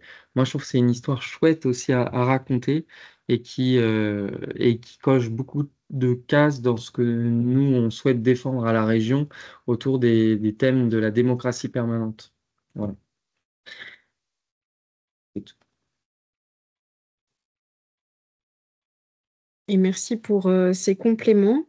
Et donc, au regard de l'ensemble de ces témoignages, d'un point de vue élu, technicien, habitant, d'une démarche qui s'est construite sur 4 années dans différents territoires, Raphaël en a parlé tout à l'heure, il y a des supports, il y a des méthodes qui sont capitalisables, et puis surtout, il y a des enseignements. Donc, chacun, à travers vos témoignages, vous avez fait part de ce que vous retenez, également de conseils, de pistes de réflexion et de transmission de cette énergie à poursuivre les démarches. Et je vais proposer à Noémie Atek de nous partager. Alors, Noémie, c'est pareil, je te mets Merci. En Sur le évidence devant de la scène. Voilà, c'est ça. De partager dans ta qualité de chargée de mission dédiée à la transition écologique au sein de la région Centre-Val de Loire et puis de l'animation en tant que telle du projet LIFE, quels sont les enseignements voilà, qu'on tire après ces 4 années de projet, puisque ce qui nous rassemble aujourd'hui, c'est aussi en quoi est-ce que ça peut être capitalisable, réplicable pour des territoires, même si le programme LIFE s'arrête, sur quoi chacun peut s'appuyer aujourd'hui pour mener une démarche en local. Voilà. Très bien. Merci, Donc, Pauline. attends, je passe juste et je coupe mon micro. Merci. Bonjour à toutes et tous. Je m'entends en écho quelque part. Ouais, c'est bon. C'est tout bon, c'est tout bon. Donc oui, je suis en effet membre de l'équipe projet pilote sur le Life Let's Go for Climate, donc l'équipe que Raphaël, mon cher collègue de Énergie Partagée, a présenté au début, donc membre de l'équipe de 4 personnes au conseil régional.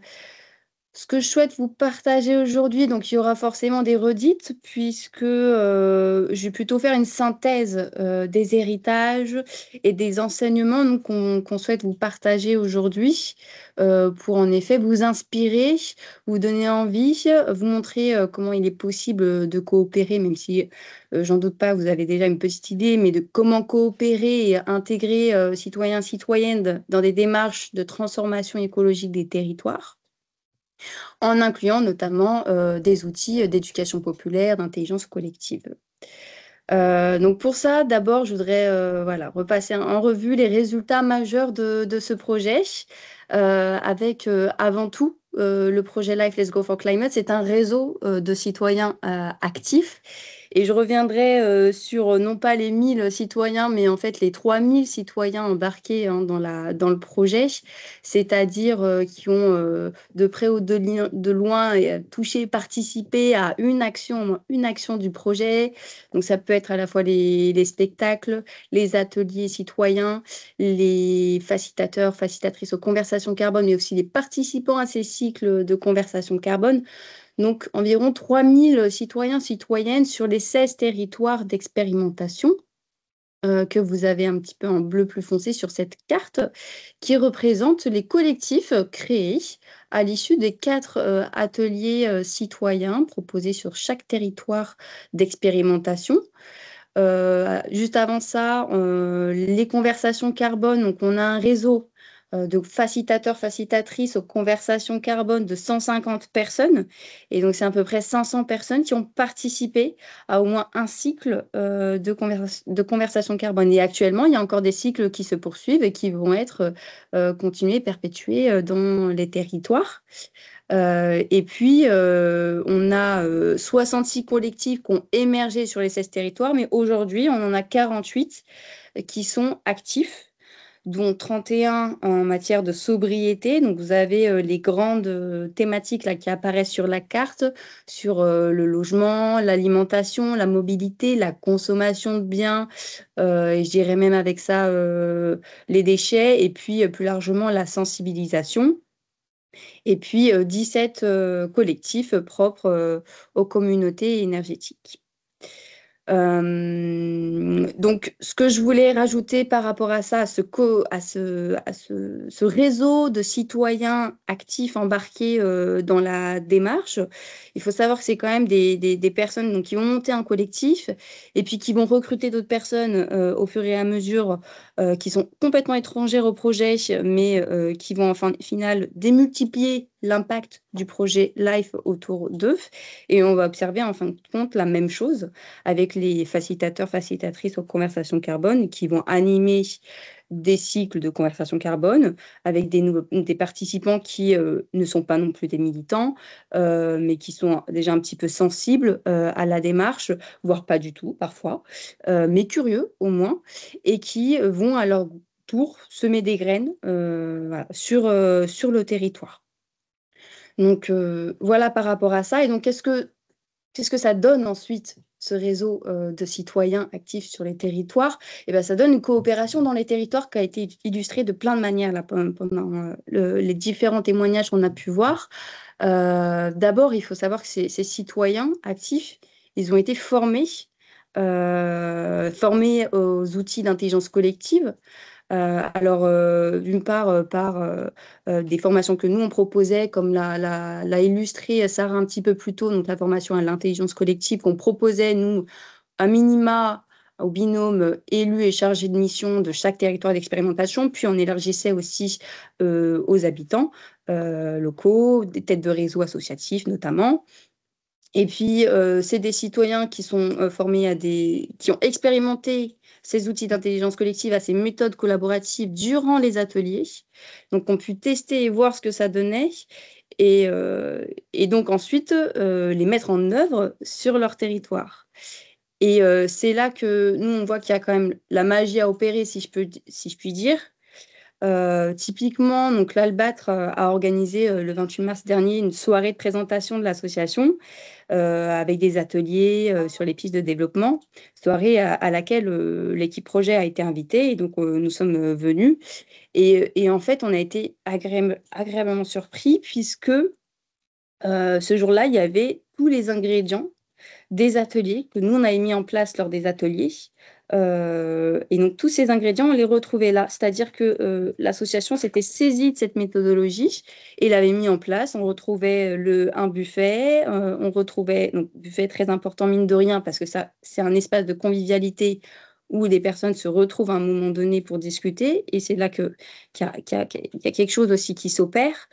Il y avait un cadre de parole défini, une présentation, la présence d'élus, des moments d'échange interactifs. Et donc, tout ça, c'était un très bon retour typiquement pour nous, savoir que voilà, il y avait des méthodes quand même qui avaient été transmises, mine de rien, et dont les citoyens s'étaient appropriés. C'est aussi l'appartenance, le sentiment d'appartenance à un réseau d'acteurs. Pour à la fois côté collectif, à la fois donc membres des collectifs, à la fois côté facilitateur, à la fois pour les réseaux, pour les chargés de mission, du coup, qui au final se sont aussi rencontrés entre les différents territoires d'expérimentation à travers des réunions mensuelles que nous, on avait, des temps de groupes de travaux qu'on organisait, parfois thématiques, des rencontres en présentiel. Je pense notamment au 13 septembre dernier, où donc l'ADEME a organisé une journée des facilitatrices aux conversations carbone, avec chercher une mission, élus qui étaient invités. Il y avait une 50aine de personnes présentes et ça s'est super bien passé. Une journée d'échange hyper intéressante et la constitution d'un réseau de conversation carbone, en tout cas, qui commence a priori à prendre forme au niveau de la région Centre-Val de Loire. Donc, c'est très positif pour nous. Et puis, ce qu'on observe, et je pense que du coup, on l'a entendu à plusieurs reprises à travers les différents témoignages, on observe de la coopération et de la co-construction intra- et interterritoriale. Je m'explique. Donc, comme je viens de vous le dire, d'une part, on a un réseau, mine de rien, chargé de mission et élu qui s'est formé. Et donc, c'est un réseau de bonnes pratiques, de partage et d'échange sur les difficultés des uns, les problématiques rencontrées chez les uns et pas chez les autres, donc qui servent aussi à connaître et à comparer davantage les dynamiques territoriales. Et puis aussi, ça sert à s'inspirer. Et donc là, je rebondis sur l'exemple de l'Albâtre, donc qui a été quand même sur le PETR Loire-Beauce, donc le premier exemple à l'échelle des différents territoires d'expérimentation où on a plusieurs collectifs qui décident de s'allier pour se soutenir. Je reprends les mots de Christophe, hein, pour se soutenir, pour se construire, pour la suite et l'après Life Let's Go for Climate, si je puis dire. Et donc, c'est le premier exemple avec de création d'une association chapeau, ce qu'on appelle la création d'une association chapeau. Et en fait, cet exemple-là, il a inspiré d'autres territoires où, en fin de compte, au lieu de créer une association par collectif, on va avoir une association chapeau pour plusieurs collectifs à l'échelle d'un seul et même territoire. Donc, très intéressant à ce niveau-là. Et donc, une coopération intraterritoriale également entre collectifs et collectivités qui a été très justement soulignée avec l'exemple du PETR Loire-Beau, donc je ne reviendrai pas trop en détail là-dessus. Et puis enfin, je terminerai sur les héritages, sur une méthode aussi. C'est une méthode, on a construit, on a expérimenté, mine de rien, durant 3 années, une méthode qu'on a pu adapter au fil de l'eau. Et donc, grâce à ça, on a constitué tout un centre de ressources qui, en effet, à ce jour, est à disposition sur le site internet du projet Life Let's Go for Climate, Osons la transition, avec donc en open source, avec des livrables, tous les outils qu'on a pu créer, des webinaires que Raphaël a mentionnés, les tutos, des guides. Et puis tout ça, nous avons en fait, tout ça a donné aussi la rédaction, la création d'un livrable qui s'appelle le kit de réplicabilité pour que chaque territoire, peu importe son échelon, région, département, intercommunalité, voire commune, se saisissent en fait de cette méthodologie, l'appliquent même sur d'autres thématiques, c'est tout à fait possible, autre que la transition énergétique, mais qui souhaitent en tout cas, tout territoire qui souhaite l'intégrer et s'investir dans une démarche d'appropriation citoyenne, d'implication citoyenne, de mise en action en tout cas citoyenne, peut se saisir ce kit de réplicabilité qui en fait se présente sous différentes fiches actions. Actions qui ont été donc présentées en début de webinaire par Raphaël, donc les 15 étapes du projet, et où on vous présente l'objectif de cette action, le déroulé, le rôle de chacun, les outils qui ont été créés, les points forts et les points faibles, et bien sûr nos recommandations pour faire aussi autrement par rapport à ce que nous, on a expérimenté et ce qui nous semble peut-être intéressant à tester et qui nous semble peut-être plus pertinent par rapport à ce que nous, on a pu faire. Voilà, mais je pourrais revenir sur ce kit de réplicabilité un petit peu plus tard, puisque donc il va être présenté lors d'une journée de célébration de la fin de ce projet, puisqu'il prend fin là au 31 décembre 2025. Et donc avant ça, le 8 novembre, on se retrouvera lors d'une grande journée de célébration qui mettrait à l'honneur donc citoyens, citoyennes impliqués dans le projet, mais aussi les collectivités, les partenaires, et puis oui, toutes les parties prenantes du projet, voilà, sous la forme de retour d'expérience. Et donc, ce kit sera présenté sous la forme d'un atelier et également, si vous n'êtes pas présent, sous la forme d'un webinaire le 21 novembre, mais je pourrais en reparler un petit peu plus tard. Donc, ce que je souhaite également vous partager en termes d'enseignement, d'abord méthodologique, donc vraiment très propre à notre méthode. Donc, trois éléments là qui sont liés les uns avec les autres. Donc, un plus sur la phase de recrutement des citoyens, citoyennes, une plus sur la phase d'émergence de collectifs et une autre sur la phase plus d'accompagnement pendant l'après-atelier, en quelque sorte. Donc, d'abord, au niveau de la communication et de la mobilisation citoyenne. L'équipe projet avait créé un kit de communication à destination de chaque territoire d'expérimentation. Donc, ce kit de communication, il contenait flyers, affiches, communiquer sur les réseaux sociaux, etc. Ce qui a facilité, disons, la mise en place et la mise en place de la com sur les territoires et l'appropriation de la communication et du projet sur les territoires. Mais on observe aussi que certains territoires ont préféré tester d'autres méthodes et d'autres outils pour aller recruter justement parfois des populations non initiées pour élargir, on va dire, le spectre des habitants pour les ateliers. Et donc, par exemple, il y a eu l'envoi de courrier Il y a eu des communications sur les sacs à pain, de l'animation lors d'événements type tenue de stand, la présence sur les marchés. On a fait aussi du phoning, notamment auprès des élus. Donc, ça soit l'équipe projet auprès d'élus pour aller justement aller jusqu'à l'échelon communal. Et en interne aussi, un relais de la part du chargé ou du chargé de mission au niveau de l'intercommunalité. Et à côté de ça, on capitalisait aussi beaucoup sur le fameux spectacle qu'on proposait avant chaque cycle d'atelier, donc qui était en fait le premier grand rendez-vous du grand public à ce projet. Life, let's go for climate. Donc, qu'est-ce qu'on observe par rapport à ça? On observe que, en fait, des territoires arrivent à mieux fédérer que d'autres avec les mêmes outils de communication, c'est-à-dire ce kit de communication. Et donc, en fait, il faut s'appuyer, mine de rien, sur les habitudes aussi de communication de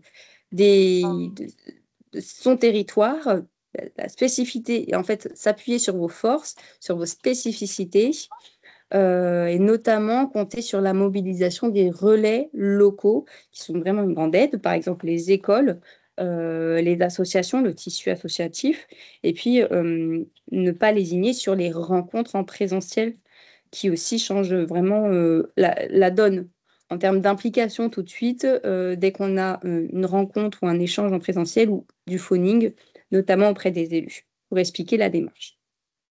Concernant la phase d'émergence, c'est vrai que nous, donc, on a été dans une démarche d'évaluation embarquée, c'est-à-dire tout au long du projet, on a réalisé une évaluation notamment après chaque atelier, ce qui nous a permis d'avoir des retours assez rapides et parfois d'ajuster un petit peu nos animations.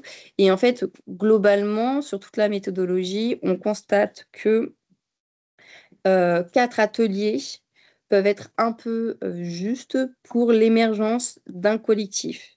Peut-être un 5e atelier aurait pu être nécessaire sur certains territoires, pas tous, mais pour solidifier, structurer les collectifs citoyens, en tout cas, leur permettre de constituer un noyau dur pour qu'ensuite, ils se développent plus facilement. Je me permets d'arrêter puisque j'entends un micro, quelqu'un qui parle derrière moi. Donc voilà, pensez à pourquoi pas aller plus loin que ces 4 ateliers et proposer 5, 6 ateliers. Et d'ailleurs, en fait, donc, on remarque qu'au final, certains territoires l'ont fait et ont perpétué cette tradition des ateliers comme un peu un rituel, un rendez-vous pour à la fois les groupes qui avaient déjà émergé lors des premiers ateliers, instaurer un rituel entre eux, mais aussi faire grossir ces groupes parfois si nécessaire. Et donc, on a certains territoires où ils en sont à leur 8e, 9e atelier. Et puis enfin, sur prévoir une ingénierie adaptée, donc sur l'accompagnement, là, très important selon moi, s'entourer de structures expertes. On fera ça à la fin, ouais. On fait ça à la fin. Pensez à Il y a un fermer micro vos qui est allumé. Se met en fil indienne. Coupez vos micros. Ouais. Pensez à couper vos micros.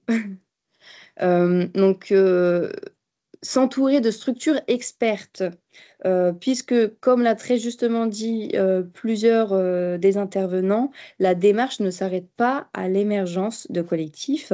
Il y a un réel enjeu d'anticiper et prévoir un accompagnement pour les collectifs. D'abord pour structurer et autonomiser ces collectifs, comme l'a très justement dit Sarah, en leur permettant une montée aussi en compétences juridiques, financières, puis un accompagnement technique, un soutien opérationnel pour répondre à leurs besoins dans leur domaine d'activité. Et donc, cela nécessite d'avoir en tête aussi des réseaux d'accompagnement thématiques, de connaître son tissu associatif, les têtes d'acteurs, les têtes de filières, dont les structures expertes là, pour justement relayer quand la collectivité n'a pas la réponse, être en capacité en tout cas de faire du lien entre collectifs et structures expertes. Et d'ailleurs, parfois, en delà de la structure, des ressources adaptées tels que des formations, des MOOC, pour favoriser cette montée en compétences. Je continue avec des enseignements cette fois plus propres à la thématique de la transition énergétique sur la slide suivante. Juste Donc, Noémie, on va commencer à dépasser le temps, donc je suis désolée de te presser un peu si tu pouvais ok, très être bien, attentive au temps. très bien. Merci.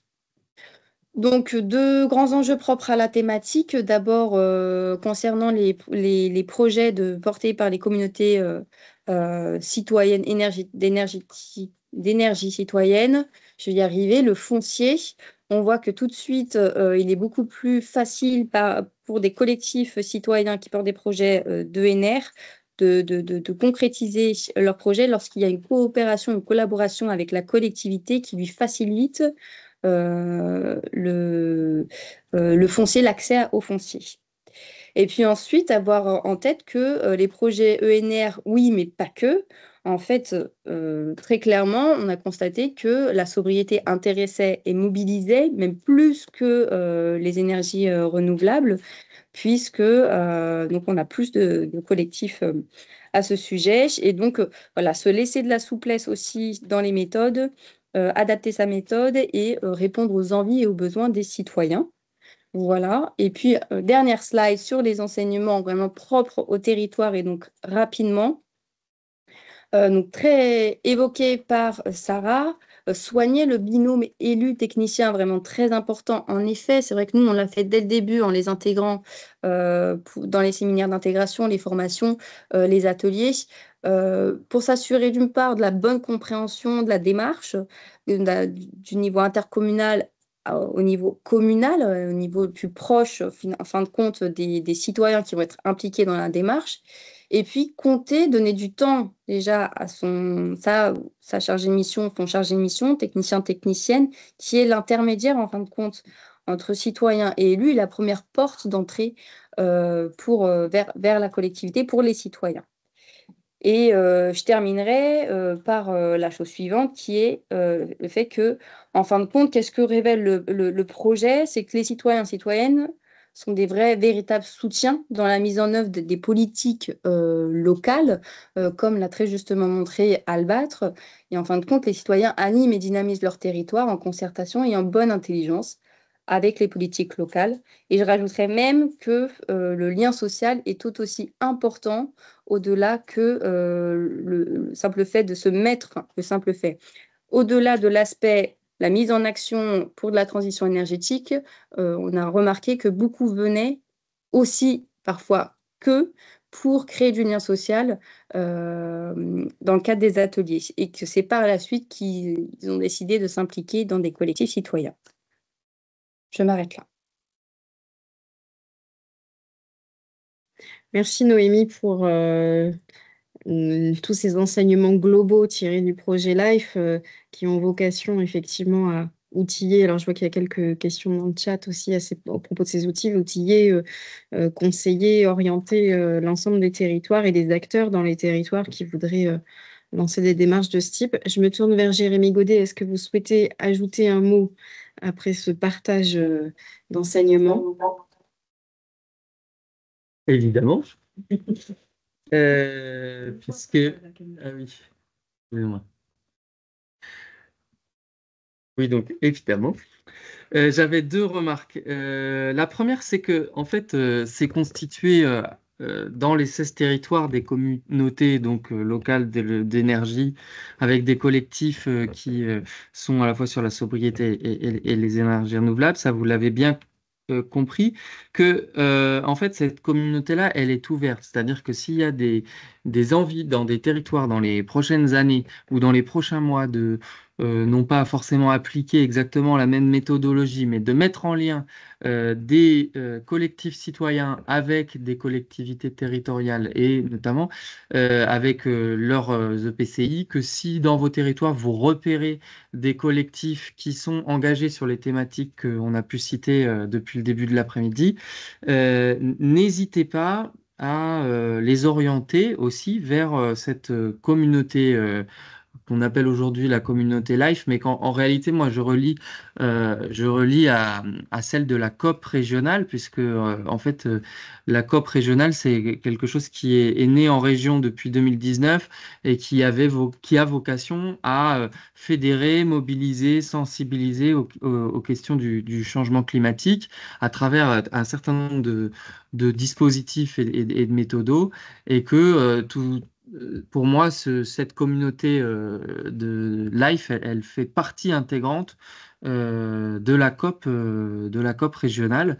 Et donc, vous êtes aussi invité à la promouvoir, à faire des liens avec les gens que vous pouvez croiser les uns les autres dans vos territoires pour qu'elle puisse grandir.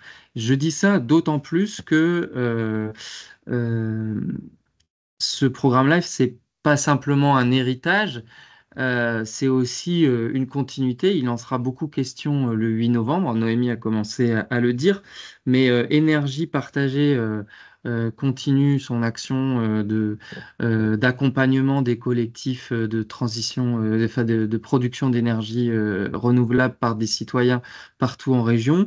Et nous-mêmes, on est en train de travailler avec des associations d'éducation populaire pour que les collectifs liés à la sobriété puissent continuer à être accompagnés, et que donc ça s'adresse en priorité aux collectifs du Life, mais que si il y a d'autres collectifs qui émergent en région, ils sont les bienvenus. Et puis la deuxième idée, excusez-moi, je suis un peu trop long, c'est que cette méthode-là, mais Noémie a bien insisté là-dessus, elle peut inspirer et elle peut s'appliquer sur d'autres sujets que les questions d'énergie.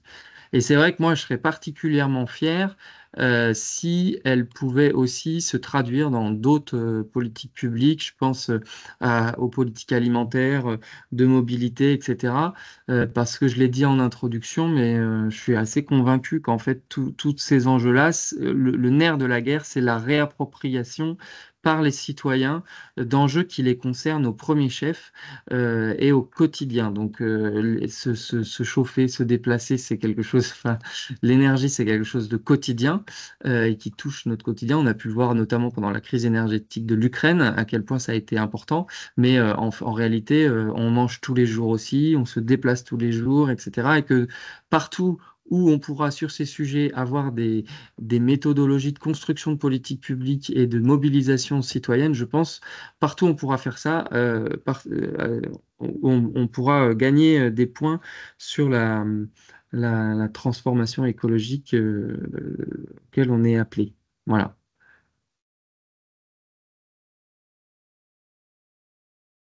Merci Jérémy pour ces compléments, méthodologie de projet dans les politiques publiques. On voulait vous proposer un temps d'échange, questions-réponses. Il y en a eu quelques-unes dans le chat et merci à celles et ceux qui ont pu apporter les réponses immédiates avec les liens. On va bien évidemment les remettre, les afficher. Est-ce que parmi les personnes présentes, certaines ont envie de poser des questions plus précises, se tourner vers un intervenant en particulier? C'est le moment. Vous avez deux moyens de le faire. C'est ce que vous faisiez jusqu'à présent dans le chat ou de lever la main pour qu'on puisse en prendre quelques-unes. On voulait aussi vous proposer de répondre à deux, trois questions sur vos ressentis à l'issue de cet atelier. On va voir si on a le temps de le faire. La parole est vraiment à vous parce qu'il est déjà 16h20.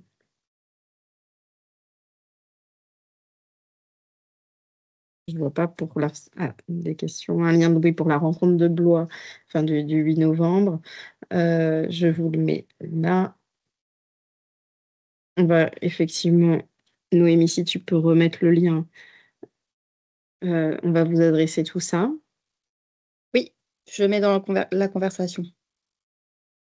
Donc, du coup, je peux peut-être vous lancer les petites questions. C'est une façon aussi pour nous d'apprécier comment le sujet est approprié, comment est-ce qu'il résonne dans vos travaux. Je vais me tourner vers ma collègue Claire. On avait 3 questions en direct pour animer cette séquence participative, puisque intelligence collective oblige. Alors, ça, c'est issu notamment des rencontres pop-up citoyenneté animées par la région Centre-Val de Loire. Et avec Noémie, on s'était dit, tiens, et si demain on faisait de la transformation écologique un levier de mobilisation des habitants, qu'est-ce que vous en pensez? Est-ce que vous êtes plutôt à répondre oui, bien sûr, oui, mais, et dans ce cas, il y a des mais, il y a sans doute des craintes, des attentions particulières, ou non, pas du tout, vous n'êtes pas convaincu après avoir entendu ces témoignages. Donc, merci pour vos contributions. C'est le moment de répondre aux questions.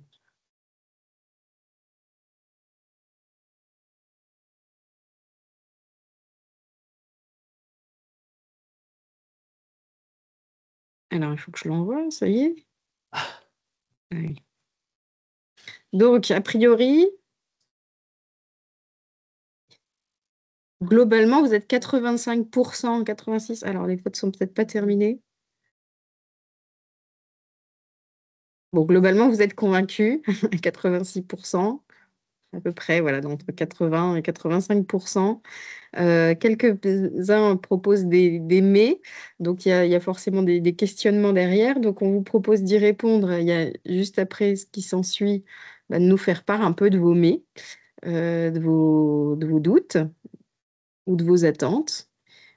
Claire, si tu peux lancer la deuxième phase. Donc, c'est un tableau blanc où là, d'écrire en un mot, une phrase maximum, un frein, un doute qui émerge à l'issue des échanges ou même de vos propres travaux, propres projets.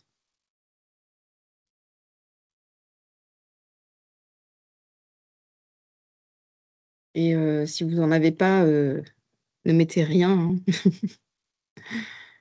Vous mettez juste un petit point et vous envoyez le...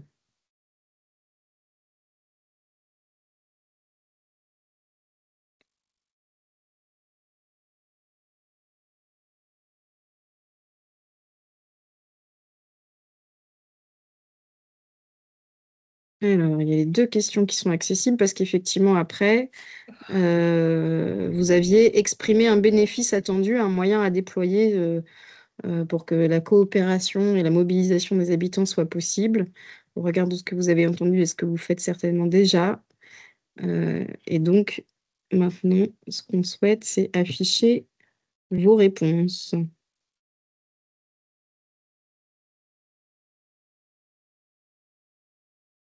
Si ça veut bien fonctionner. Pour qu'on puisse les partager en collectif au moins. Et là, moi, je vais me tourner vers ma collègue Claire qui est plus agile à la technique de l'outil. Je crois que pour voir les réponses, il faut que chacun puisse répondre à quelque chose dans la question. Ensuite, en ayant répondu aux deux questions, il y a le nuage de mots qui s'affiche pour tout le monde. Alors, je vois des réponses dans le chat également. Vous pouvez tous et tous lire. Donc, transformation écologique en mobilisant les habitants. Ne se fera pas sans la mobilisation.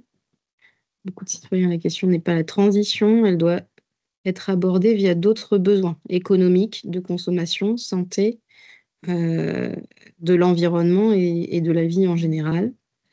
Donc effectivement, c'est faire des liens avec d'autres préoccupations de la vie quotidienne et de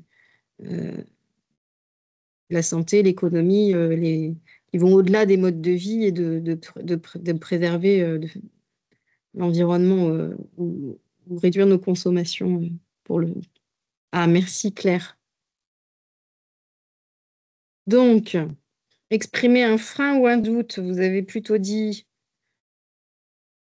mobilisation qui ressort. Alors, qu'est-ce qu'il y a derrière?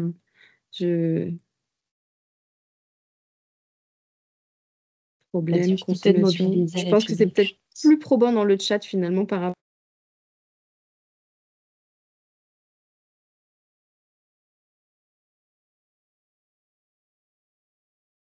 Je pense qu'on a perdu les collègues.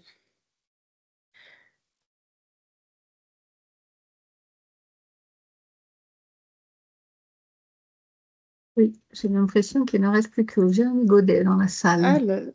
Ah, ok. Alors, on a quelqu'un qui nous partage, donc Elisabeth Richesse de Ville au Carré, nous parle de transition juste liée à la transition écologique et à la justice sociale, en Voilà, c'est effet, bon, très ça souvent refonctionne. liée. Ah, Donc, merci déjà pour vos contributions dans le chat, effectivement, à ces questions. Ah oui, merci pour vos contributions à ces questions. Et du coup, on vous propose de conclure, sachant que Jérémy Godet a déjà apporté aussi beaucoup de points d'éclairage à l'issue de l'ensemble des interventions.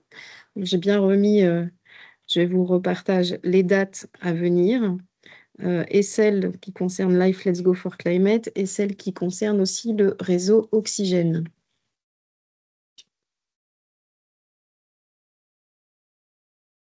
C'est bon. Oui, effectivement, j'ai beaucoup, j'ai beaucoup pris la parole.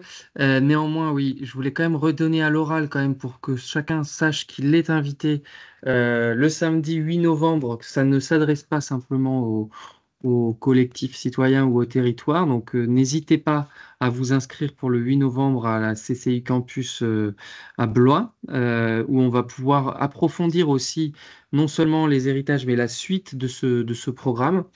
Je voulais aussi remettre en visibilité euh, les deux autres temps d'oxygène pour la fin de l'année. Le premier, c'est le 12 novembre.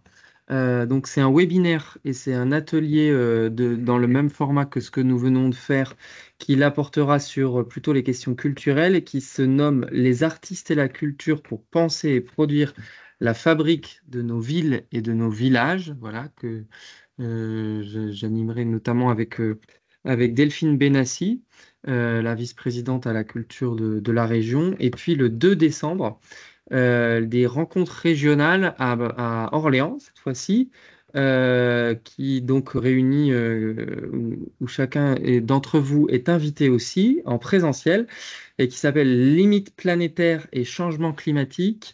Comment réinventer et rediriger l'action publique pour assurer l'habitabilité des territoires en Centre-Val de Loire. Je rappelle que ces journées régionales, elles ont vocation à venir nourrir notre réflexion plus globalement, et souvent ouvrir aussi des sujets un petit peu nouveaux, et sur comment aborder les questions d'aménagement du territoire, de développement local, à travers le prisme de la transition écologique assez globale. Donc, je vous invite à vous inscrire aussi pour ce 2 décembre-là, avec notamment la participation d'Alexandre Monin, un chercheur philosophe qui travaille sur les questions de redirection écologique et que je vous invite à aller écouter en amont euh, pour, euh, pour vous mettre en, en appétit de cette journée. Et puis, enfin, je crois qu'il y a un formulaire aussi pour faire remonter des attentes et des sujets, des initiatives ressources qui vous sera diffusé par Pauline. Ça y est, il est dans le chat. Il est? Il y a un sondage en ligne. Là. Voilà, c'est un sondage qui est déjà en ligne, voilà. Et puis enfin, mais ça a été dit déjà plusieurs fois, et pour finir, parce qu'il est déjà 16h28, effectivement, je pense qu'un des enseignements, vous l'avez très bien formulé, faire des liens avec les problématiques quotidiennes des gens pour faire des choses sur la transition écologique, c'est fondamental. Voilà, ce qui me faisait dire que l'écologie, c'est aujourd'hui un sujet qui est matriciel, c'est-à-dire qui traverse désormais tous les aspects de nos vies et de nos vies collectives aussi. Et c'est vraiment dans cet état d'esprit qu'on avance et qu'on travaille à la région, et notamment pour le réseau Oxygène et la COP régionale. Voilà, je vous remercie pour votre participation. On a été une centaine encore, et c'est le fruit d'un bon travail des équipes, mais c'est aussi le signe que ces webinaires répondent, je pense, à un besoin. À très bientôt. Merci beaucoup. À très Oui, au bientôt. Vous revoir. retrouvez toutes les ressources sur le site Oxygène dans les prochains jours. Et puis les formulaires, les kits, les liens. Merci pour votre participation et à très bientôt. Merci Merci beaucoup. à toutes et tous. Merci beaucoup. Merci à tous et bonne soirée.